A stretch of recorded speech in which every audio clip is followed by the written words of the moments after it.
Today we're assembling the Suspenz Tow and Go bike trailer.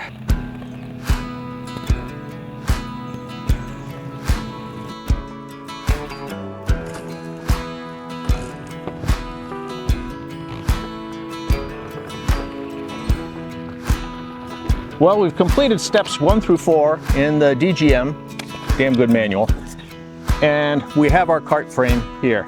Now we're at the last part of assembly, where what we're actually going to be doing is fitting our boat. We're going to be setting up for a 13-foot boat today. I'm going to use one 40-inch tow bar along with my bent tow bar. Notice that in this 40-inch tow bar, there are 2 extra holes near the front. This is going to be for our support pad, and so what we're going to want to do when we assemble this is orient the bar so that those support holes are pointing towards the front of the assembly, which is where the bent tow bar is. So I'm going to put my connector in. I just drop him down. I watch for my holes to show up in a line.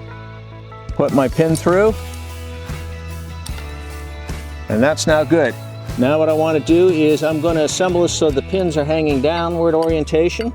Slide my connector in, line my holes, put in my connector, and now I'm going to do the same thing up at the front.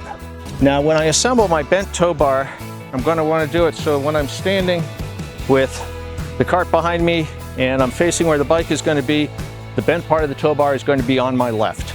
So looking at this, I realize there's a problem. I don't have any wheels, so I got to put my wheels on. I'm going to take my quick release pin, called quick release pin because when I push the button, the little detent ball bearings go under, and I can now slide it through my axle. Again, pushing my little magic button so that the detent ball bearings hide, snap it through. She spins, not going anywhere. That's excellent.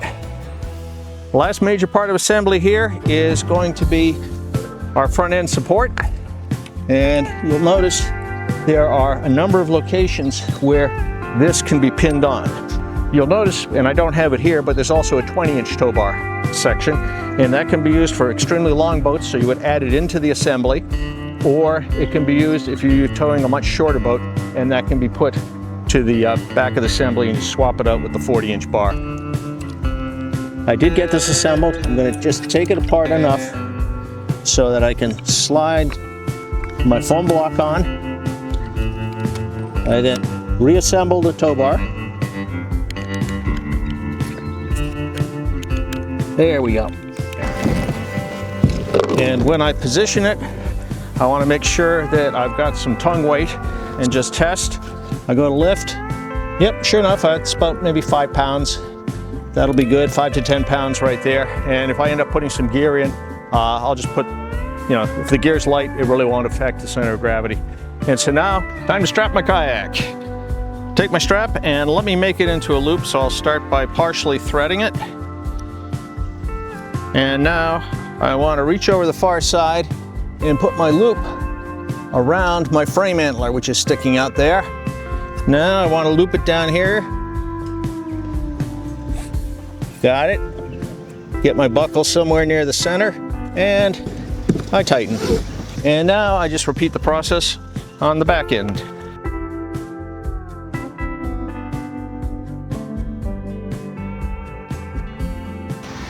And now it's time to attach the bow strap. For video purposes, to keep this off the ground, I've left it attached to the bike so you can see better. And I can stow my strap underneath. This can honestly be the most frustrating part of use, but there are a few tricks for making it work more easily. What I want to do is angle the bike up and get it. Now I've got the same angle. Both sets of holes are going vertical. I can look down through my hole, take my pin, I can see the ground, and it went right in. And that is the trick. Now for the last step, our safety strap. Take it and hook it apart around the frame itself. Make sure there's no slack. If there is slack, you can loop it around the frame again. In this case, there isn't slack.